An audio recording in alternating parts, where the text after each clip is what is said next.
大家好啊，歡迎嚟到我哋日更頻道啊，同大家睇個案件啊。呢個案件呢，就講緊啊，一個黑心嘅燒鴨團隊呢就落網喎，仲話佢成本不足3蚊啊，一個月呢賣到5萬隻啊。不過呢，佢自己都唔敢食啊。不過呢單嘢呢，發生嘅時間就喺2011年嘅，喺北京郊區呢，有一間製作黑心燒鴨嘅工作坊呢，就俾人查咗出嚟啦。咁相關嘅人員呢，已經係全部落網。咁到底呢個故事係點樣嘅呢？我哋一齊睇睇啊！趙山河80年代初就喺河南嘅一戶好貧困嘅農民家庭出世啦。咁細個咧，生活條件都好艱苦嘅，所以初中之後咧就唔返學啦。而冇讀書嘅趙山河咧，佢首先就喺屋企就幫佢父母就耕田耕咗2年嘅，但係種地又辛苦又賺唔到錢啦。咁睇住咧條村其他人啊，生活都過得幾富裕，佢個心咧就非常之唔平衡啊。佢認為啊，喺屋企耕田啊冇出路噶，咁所以咧佢係準備入去省嗰度咧去揾一揾機會啊，或者揾個地方打工，甚至之後可以做啲小生意啦。咁啊一定咧會比喺農村賺得更加多嘅。而趙山河嘅父母對個仔嘅諗法都好贊成啊，於是乎俾咗一筆錢俾佢做盤村啦。趙山河收拾好行李，選擇咗首都北京去做目的地，上咗入省嘅車啦。咁去到北京之後呢，佢本來都打算做啲小生意嘅，但係佢完全冇經驗啦，都唔知做啲乜嘢，咁所以就諗住打工先啦。佢喺北京一間郊區嘅生產烤鴨食品廠嗰度呢，就揾到份工，成為咗呢個烤鴨嘅工人啦。咁呢間工廠嘅產品呢，主要就係供給俾大飯店同埋分包嘅大商超。咁啊，趙山河呢選擇去呢度打工呢，就最主要原因佢包食包住慳唔少錢，而且呢係可以學到點樣烤鴨啊，佢好滿意啊。咁呢間工廠呢，對質量嘅把控好嚴格啦，選擇鴨，跟住到劏鴨，然之後清潔等等咧，每一個步驟都好嚴格㗎，用料好正規，亦都好重視工藝流程，所以生意咧一直都唔錯啦。趙山河啊喺度做咗幾年啦，已經掌握到烤鴨嘅全套製作技術啦，再加上咧佢刻苦耐勞啊，領導對佢印象好好，於是乎咧升佢職啊，等佢做呢個採購員啊，脫離辛苦嘅一線啊。2009年啊，趙山河遇到一個嚟推銷鴨嘅業務員啦，咁呢間嘅鴨咧係用激素快速催熟噶，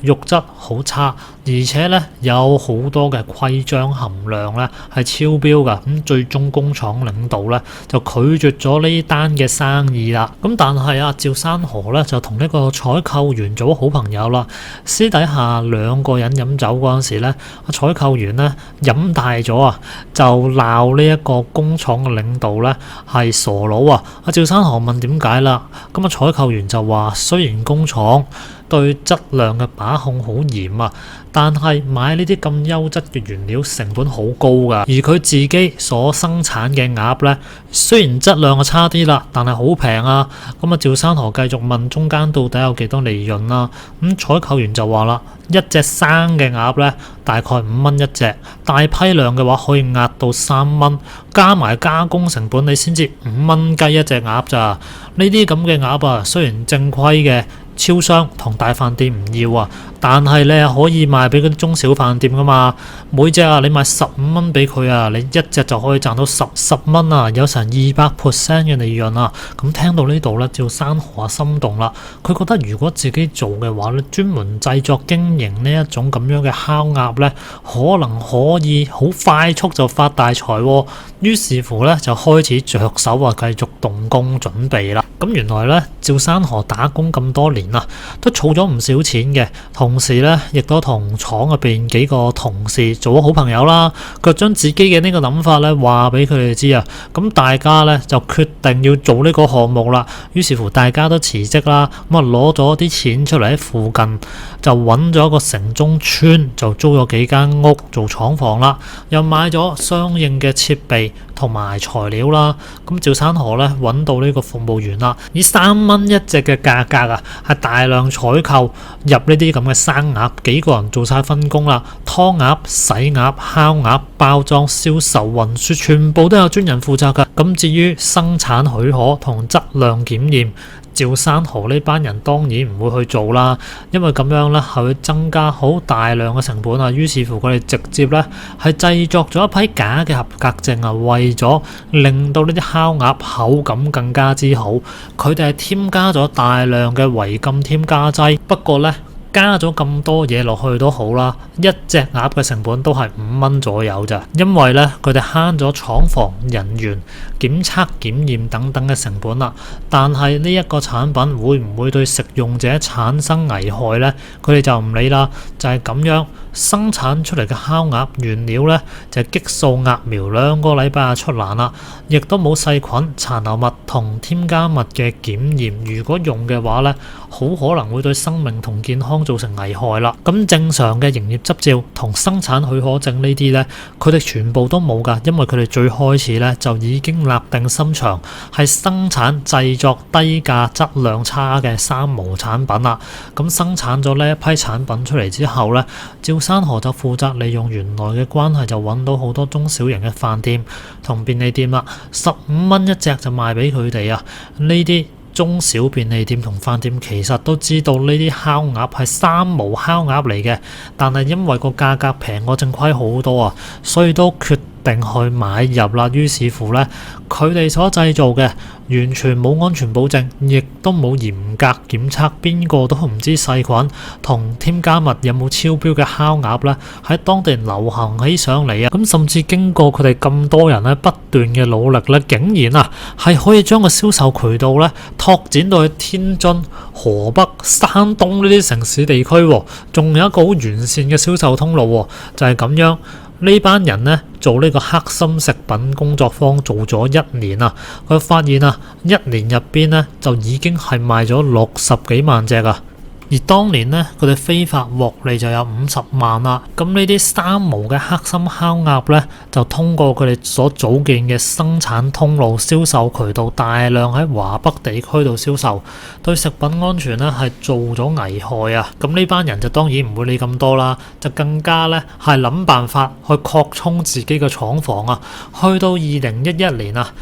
趙山河病咗啦。佢負責嘅工作咧就暫時交咗俾另一個同伴啦。咁呢個同伴咧係冇銷售經驗嘅，喺出去銷售送貨嘅時候咧，嗰一批嘅燒鴨咧就賣咗俾一個新嘅客戶啦。之前趙山河嘅警惕性好高㗎。對於呢啲新客戶咧，佢唔會隨便相信嘅，就驚出事，所以咧拓展新客戶都會由信得過嘅老客戶去介紹。但係呢一次嘅新客戶咧，偶然之間就遇到趙山河嘅同伴喺度賣燒鴨啦。因為個價錢平啊，所以就諗住試下啦，就買咗一批啦，攞到去自己嘅便利店嗰度賣啦。咁第3日啊，就有一個消費者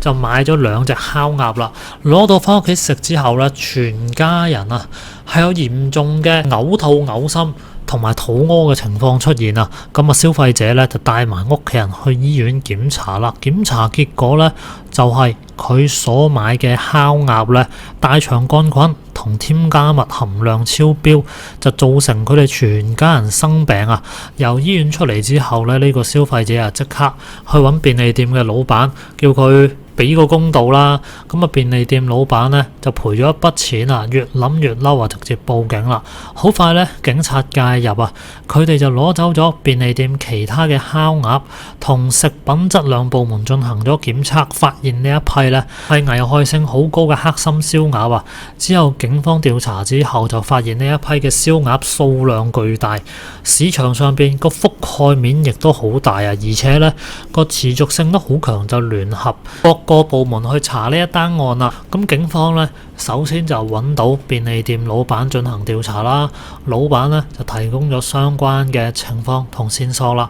但係接替趙山河嘅銷售人員亦都提高咗警惕，再冇去過老闆嗰度啊。嗰個年代咧，監控就冇而家咁犀利嘅，而且案發地點咧喺北京周圍嘅郊區，揾目擊者同線索都唔太容易啊。於是乎咧，成個專案組就用咗一個比較蠢嘅方法啦，就係對市場上邊大量嘅便利店同中小飯店進行地毯式嘅調查，終於揾到一啲線索啦。佢根據其中幾個線索做咗個匯總，就發現趙山河呢班人呢，佢個黑心工作坊嘅送貨活動時間同路線就進行咗一個報控啦。咁去到幾日之後一個夜晚呢，專案組就埋伏到去呢個黑心工作坊嘅貨車附近，亦都係捉咗送貨司機。司機俾人拉咗之後呢，一開始係咩都唔交代噶，佢話自己只係負責送貨噶咋，其他嘢乜都唔知啊。咁專案組就問佢啦，裝貨地點